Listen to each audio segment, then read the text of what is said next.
Onların elektrik hayali, kızlarımızın hayali bir günde gerçekleşmiş oldu.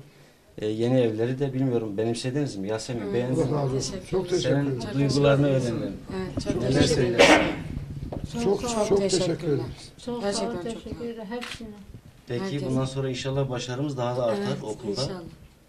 Derslerimize çalışacağız. Tabii ki de. Elif sen ne Sen de söyleyeceksin? mutlu oldun Memnun mu? musun? Evet, Artık elektrikli bir evin var.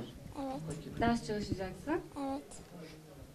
Zaten derslerinde başarılıymış. Elif ne olmak istiyordu? Büyüyünce öğretmen olacakmış arkadaşlar. Yasemin sen ne olacaksın? Ben de büyünce Türkçe öğretmeni olmak istiyorum. Türkçe öğretmeni olacak. Tebrik ediyoruz. Cevdet Çok Bey, teşekkür ederim. size de geçmiş olsun. Çok teşekkür ederim. Bundan sonra artık buradasınız. Duyarlılığınızdan dolayı herkese çok teşekkür ediyorum. Sağ olun. Allah razı olsun. Yardımcı olan olmayan herkese çok teşekkür ederim. Tüm arkadaşlarımızla duyarlı davrandı. Mahalle muhtarımız birlikte, ilçe başkanımızla beraber. Bundan sonra ailemiz burada. Komşularıyla da zaten hemen onlar da toplandılar. Benimsemişler. İnşallah iyi komşuluk ilişkileri içerisinde burada mutlu ve huzurlu yaşarlar. Ben de katılımlarınızdan dolayı, duyarlılığınızdan dolayı hepinize de çok teşekkür ediyorum arkadaşlar. Başkanım, Varsa sorunuz. Sosyal İşler Müdürlüğü kiraladı herhalde. Buraya. Evet, Ne kadar sosyal- süre devam edecek bu?